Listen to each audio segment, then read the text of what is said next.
Hello, this is LJ Haydorn talking again about the Pathfinder Core Rulebook with regards to Pathfinder Society, uh, primary as a focus. So let's get down to our Core Rulebook. We're going to be dealing with Chapter 3 again. This time we're going to start with Barbarians. Now, Barbarians, like I was saying before, very rough fighter type, wild, used to living out in tribes and clans out in the vastness of the wilderness or the desert or wherever, they don't live in normal cities like you and I would possibly live in. They're more of the primitive warriors. Now, because of this, because of having to live out in the fringes of everything, they are exceptionally tough. And because they don't live in an organized society that we would have today in a normal town or village, their alignment is considered any alignment other than lawful. And we'll cover alignments a little bit later. But you got to pay attention to all these details when you are making a character. They also get hit dice of a D12. Now, what a D12 means, hit dice, is every time these characters go up a level. If you're in a home campaign, you would roll a 12-sided dice, and that would be how many hit points you get at first level. And every level thereafter, you would roll one 12-sided dice and add that to your existing amount. And then you would add any Constitution bonuses, and Constitution bonuses were way back here in Chapter 1, right before classes.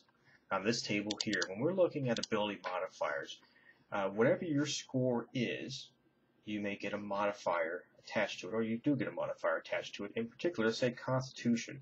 Constitution would give you if you had a 12 or 13, would give you a +1. What that +1 is it would apply to your hit points.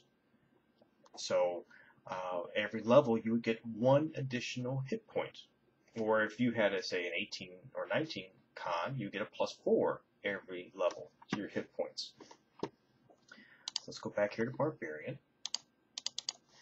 So, in a campaign like that, you would end up with roll a 12-sided die, add your Constitution modifier, and you get that every single level, as long as you are advancing as a Barbarian.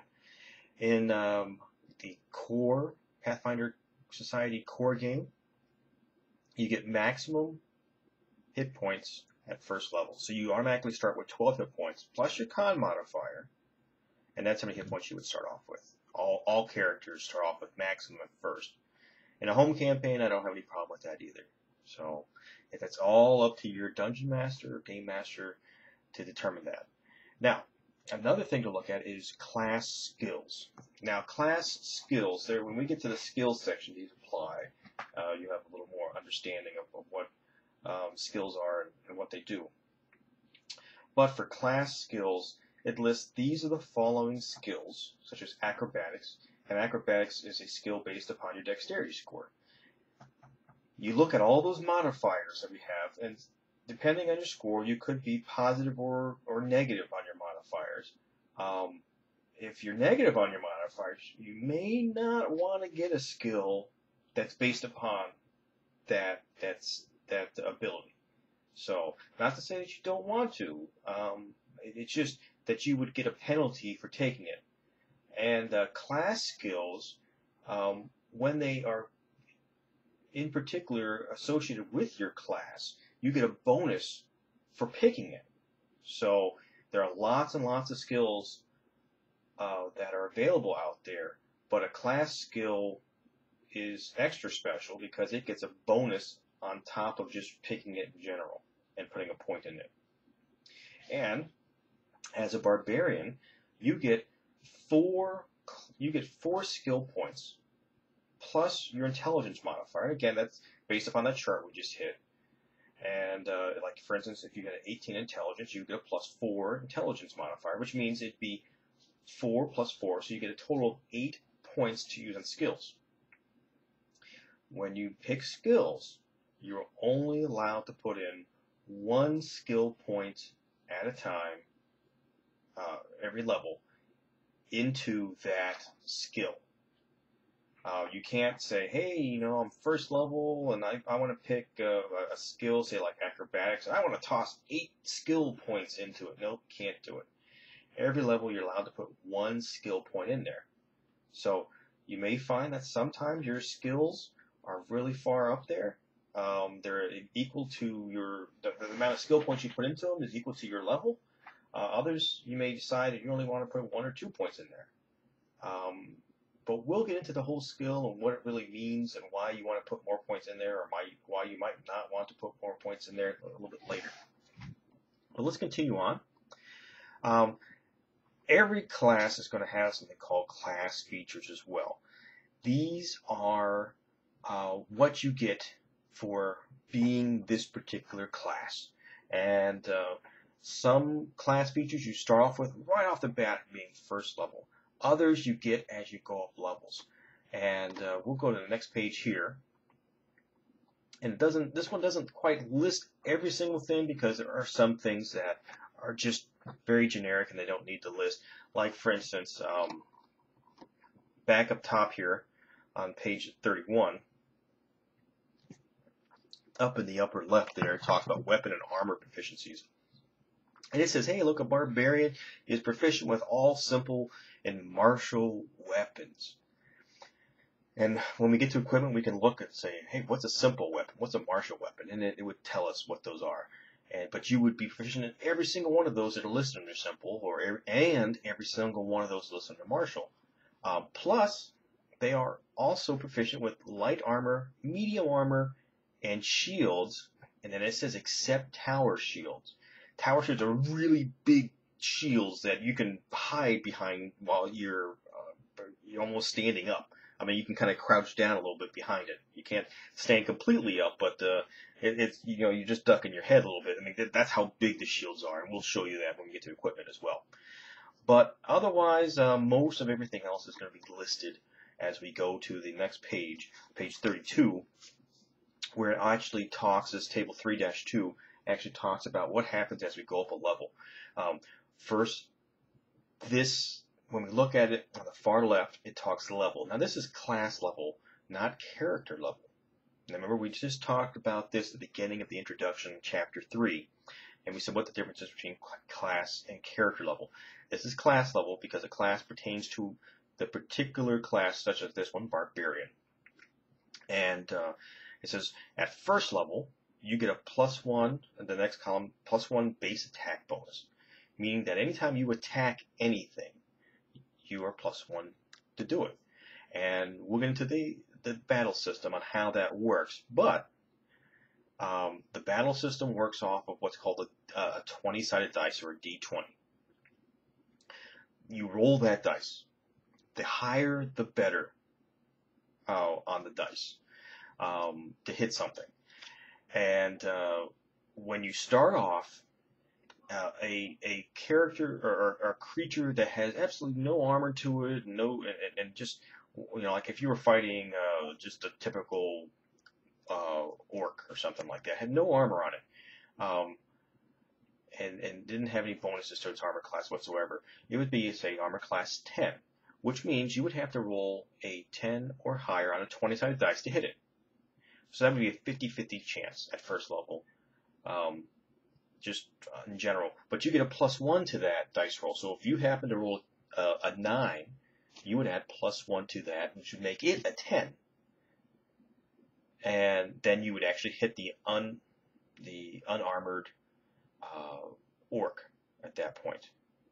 So that just helps you out. Not all classes start off with a +1 right off the bat. Your fighting types of classes normally do, and they usually tend to get a +1 every single level. So, but that would take you'd have better than 50-50 shot.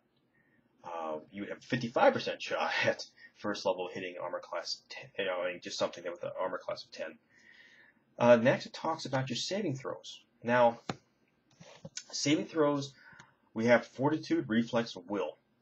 And it says, hey, you get a +2 for a +0 Reflex, and a +0 Will. Now, these columns that's talking about the pluses, this is the total plus to your saving throw. It's not saying at first level you're +2 to fort save, and at second level you get an additional +3. It's like, no. Your total now is +3 on Fortitude save as a second level Barbarian. So, how saves are made? Someone would say, hey, I need you to make a Fortitude save. And let's say they said it's verse something that has what they may say that you need to roll a 12 or higher. Well, you would roll 20-sided dice. And in order to make that save, you would have to, in this particular case, roll a 10 or higher, because you would add 10 plus 2, and that would give you 12. So if you roll 10, 11, all the way up to 20, you would make a save if they asked you to make it at a 12 or higher. So, and these other ones you see they're 0, well, because of the focus of the Barbarian, Barbarians are very well adapted to making Fortitude saves, and not so strong in Reflex, which is more of dodging, or Will, which is more of using their mind. So, or Barbarians are more like, hit me now, beat me up, I can take it. And the last column here is special. The special means these are some additional cool things that you get, cool powers that you get for being as you go up a level. So at first level you get fast movement and rage. At second level you get rage power and uncanny dodge. Now all those powers are going to be listed sometimes starting before the table and sometimes starting after the table. Like for instance, fast movement was before the table on page 31. And it says, hey, fast movement. Now remember we talked about how your races move normally either 20 feet per round or 30 feet per round. It says, hey, as a Barbarian, you get a +10 feet per round of movement. So if your movement speed was 20 before, being a smaller race like a dwarf or a gnome or a halfling, well now you're moving at 30 feet around, just like you would if you were a normal human.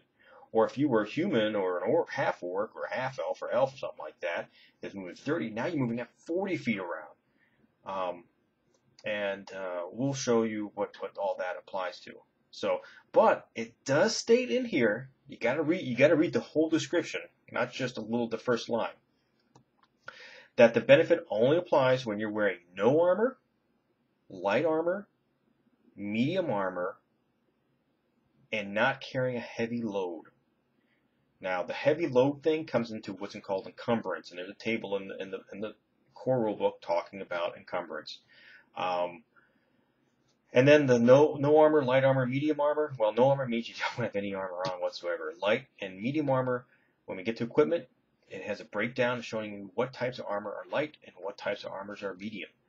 And if you wear anything other than that, like a heavy armor, well, you're not going to be able to move fast, giving you that +10 per round. So, again, you have to read the whole description because sometimes it talks about special conditions as well. It will say like, what happens if you're encumbered, or something like that, or it gives you any additional situations that it may not apply to. So make sure you read everything. And the second thing was rage. Now Barbarians are known for their rage, and later on after first level they get rage powers that are based upon you being enraged already. So, like for instance, rage power. This is pretty neat. Your a typical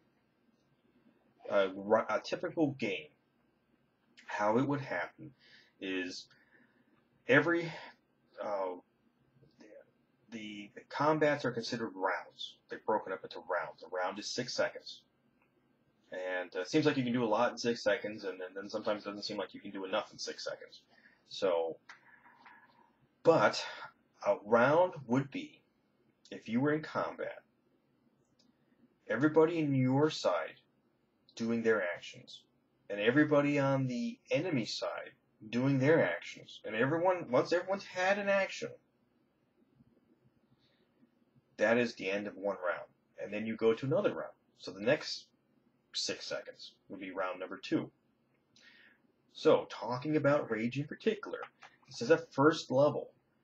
You get to rage for number of rounds per day equal to 4 plus your Constitution modifier. So if you had a Constitution, say, of 12, you would get a +1 Constitution modifier.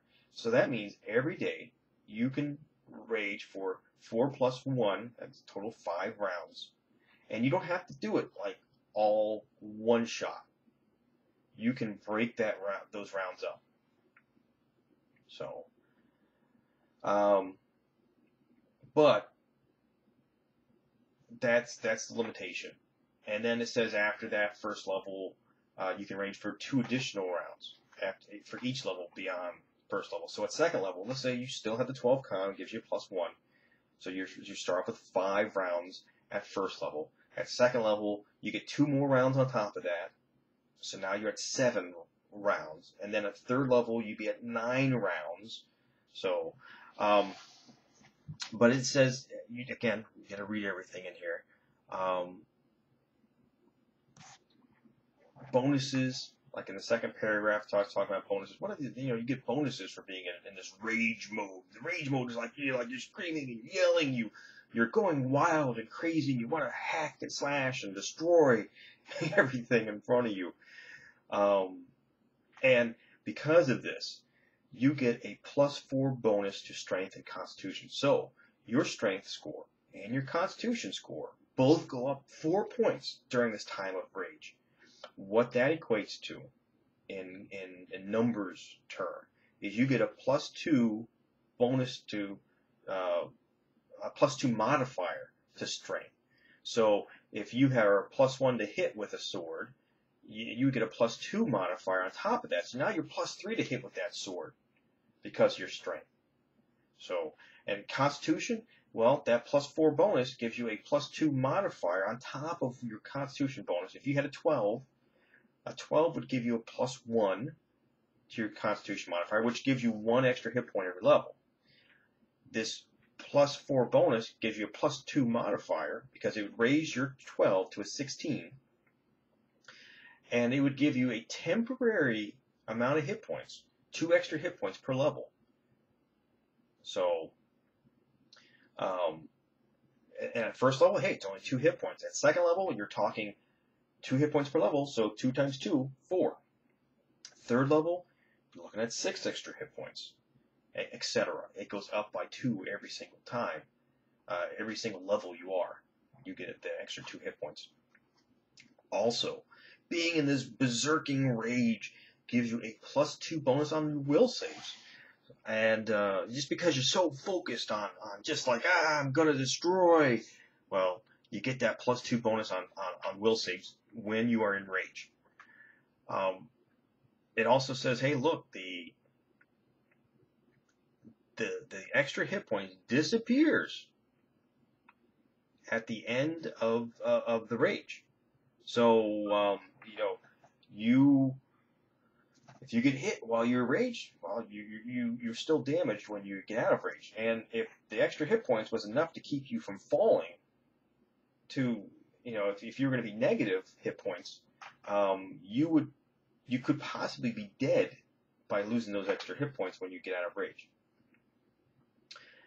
And another thing too is when you go into rage mode, you get a penalty. Now this is a penalty, not a bonus. Your armor class goes down by 2, and that makes it easier for you to hit. Why are you easier to hit? Because you are so focused on destroying whatever's in your path that you are not being as thoughtful about trying to get out of the way of sword blows or spells or whatever the case may be. So that's a penalty.